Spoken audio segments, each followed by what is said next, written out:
ചടയമംഗലം നിയോജക മണ്ഡലത്തിലെ ഏറ്റവും സാധ്യതയേറിയ വികസന പദ്ധതിയാണ് ജഡായു ടൂറിസം പദ്ധതി.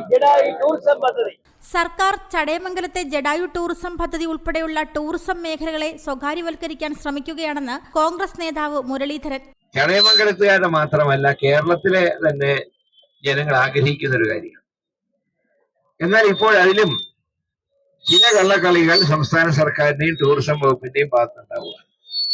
ഇതിനൊക്കെ ചില സ്വകാര്യ കമ്പനികൾക്ക് കൈമാറിക്കൊണ്ട് ഗവൺമെന്റ് ചില ധാരണകൾ ഉണ്ടാക്കാനുള്ള ശ്രമങ്ങളുണ്ട് എന്നുള്ള വാർത്തകൾ ഇന്ന് അന്തരീക്ഷത്തിൽ വളരെയധികം വ്യാപിച്ചുകൊണ്ടിരിക്കുക. അതായത് ഇതിനെ സ്വകാര്യ മേഖലയ്ക്ക് വിൽക്കാൻ പാടില്ല, ഇത് ഗവൺമെന്റ് മേഖലയിൽ നിലനിർത്തിക്കൊണ്ട്. നമുക്കറിയാം, ഇന്ത്യയിലെ ഏത് സംസ്ഥാനം എടുത്താലും കേരളത്തിന്റെ പ്രത്യേകത ടൂറിസത്തിന് നല്ലൊരു സാധ്യതയുള്ള ഒരു സംസ്ഥാനമാണ് കേരളം. എന്നാൽ ദൗർഭാഗ്യം എന്ന് പറയട്ടെ, അത് ഈ അടുത്ത കാലത്തായിട്ട് വാചക കസർത്തുകളല്ലാതെ കാര്യമായിട്ടുള്ളൊരു നേട്ടം ടൂറിസം രംഗത്ത് ഉണ്ടായിട്ടില്ല. കോൺക്ലേവ് ഒക്കെ നടത്തിക്കൊണ്ടൊന്നും ടൂറിസം ഡെവലപ്മെന്റ് ഉണ്ടാവില്ല. ഗാന്ധിഗ്രാം ചെയർമാൻ നിയാസ് ഭാരതി സെക്രട്ടേറിയറ്റിന് മുൻപിൽ സംഘടിപ്പിച്ച ശ്രദ്ധ ക്ഷണിക്കൽ പരിപാടി ഉദ്ഘാടനം ചെയ്ത് സംസാരിക്കവെയാണ് സർക്കാരിനെതിരെ ആഞ്ഞടിച്ചത്. നമുക്കറിയാം, ജഡായു പാറയെ ഒരു ടൂറിസ്റ്റ് കേന്ദ്രമാക്കാൻ ഏറ്റവും അധികം മുൻകൈ എടുത്തത് അവിടെ MLA ആയിരുന്ന അന്തരിച്ച ശ്രീ പ്രയാർ ഗോപാലകൃഷ്ണനായിരുന്നു. അവിടെ ആകെ ഒരു തവണ മാത്രമാണ് ഇന്ത്യൻ നാഷണൽ കോൺഗ്രസ് ആ നിയോജകമണ്ഡലത്തിൽ വിജയിച്ചത് ശ്രീ പ്രയാർ ഗോപാലകൃഷ്ണനായിരുന്നു. അദ്ദേഹത്തിന് വളരെ ദീർഘവീക്ഷണം ഉണ്ടായിരുന്നു. അങ്ങനെയാണ് അതിനെ ഒരു ടൂറിസ്റ്റ് കേന്ദ്രമാക്കാനുള്ള ശ്രമത്തിന്റെ ഭാഗമായി ഈ പ്രോജക്റ്റ് തന്നെ അന്ന് ഉണ്ടാക്കുന്നത്. പിന്നീട് വന്ന സർക്കാരുകൾ ഇതിനെ പൊതുമേഖലയിൽ തന്നെ നല്ലൊരു ടൂറിസ്റ്റ് കേന്ദ്രമാക്കാൻ ശ്രമിച്ചപ്പോഴാണ് നിലവിലുള്ള പിണറായി സർക്കാർ അതിനെ ടൂറിസ്റ്റ് കേന്ദ്രം ഒരു സ്വകാര്യ മേഖലയിലാക്കാനുള്ള ശ്രമങ്ങൾക്ക് തുടക്കം കുറിച്ചത്.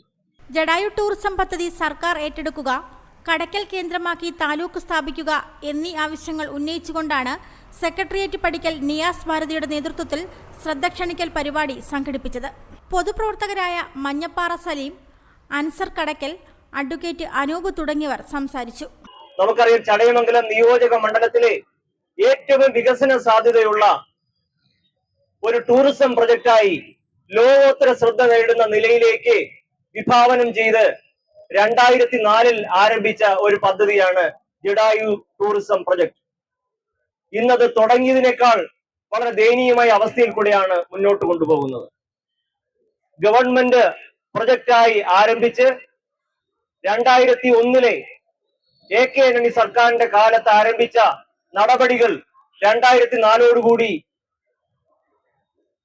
റവന്യൂ ഭൂമി ടൂറിസം ഡിപ്പാർട്ട്മെന്റിന് വിട്ടുകൊടുത്തുകൊണ്ട് 55 ഏക്കർ ടൂറിസം ഡിപ്പാർട്ട്മെന്റ് ഏറ്റെടുത്തുകൊണ്ട് ആരംഭിച്ച പദ്ധതി തുടർന്ന് വന്ന LDF സർക്കാർ സ്വകാര്യ ശില്പിയായി വന്ന ആ പ്രൊജക്ട് നടപ്പിലാക്കാൻ ജഡായുവിന്റെ ശില്പം ഉണ്ടാക്കാൻ ചുമതലപ്പെടുത്തിയ ശില്പി ആ പ്രൊജക്ട് കയ്യേറി ഒരു സ്വകാര്യ നിക്ഷേപ സംരംഭകമാക്കി മാറ്റുകയും നാട്ടിലുള്ള പല നിക്ഷേപകരെയും ഗൾഫ് മലയാളികളെയും ഒക്കെ വഞ്ചിച്ചുകൊണ്ട് അതൊരു സ്വകാര്യ സംരംഭമാക്കി മാറ്റിക്കൊണ്ട് അതിന്റെ നാശത്തിന് തുടക്കം കുറിക്കുകയും ഇന്ന് ഭീമമായ ഫീസ് ഏർപ്പെടുത്തിക്കൊണ്ട്, എന്നാൽ അവിടെ ഏർപ്പെടുത്തേണ്ട അടിസ്ഥാന സൗകര്യങ്ങൾ പോലും ഏർപ്പെടുത്താതെ തൊഴിലാളികൾക്ക് അവരുടെ ആനുകൂല്യങ്ങൾ നൽകാതെ വിഭാവനം ചെയ്ത പദ്ധതി പൂർത്തീകരിക്കാതെ അത് തുടങ്ങിയെടുത്ത് തന്നെ നാശാവസ്ഥയിൽ നിൽക്കുന്ന ഒരവസ്ഥയാണ്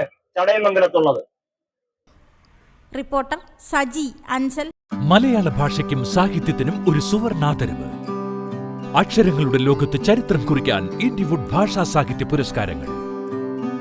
മലയാള സാഹിത്യ മേഖലയിലെ ഏറ്റവും ഉയർന്ന സമ്മാന തുകയായ 5,01,000 രൂപയുടെ ഭാഷാ കേസരി പുരസ്കാരവും ഏറ്റവും മികച്ച കൃതിക്കുള്ള 5,01,000 രൂപയുടെ എഴുത്തമ്മ പുരസ്കാരവും സമർപ്പിക്കപ്പെടുന്നതിനോടൊപ്പം സാഹിത്യത്തിന്റെ വ്യത്യസ്ത മേഖലകളിൽ മികവ് പുലർത്തിയ 25 പേർക്കും പുരസ്കാരങ്ങൾ നൽകുന്നു.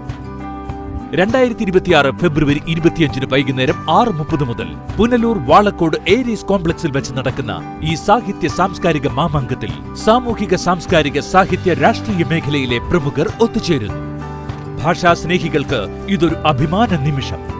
ഇൻഡിവുഡ് ഭാഷാ സാഹിത്യ പുരസ്കാര സമർപ്പണം അക്ഷരങ്ങളെ സ്നേഹിക്കുന്ന സാഹിത്യ മേഖലയിലെ പ്രതിഭകൾക്ക് സ്വാഗതം.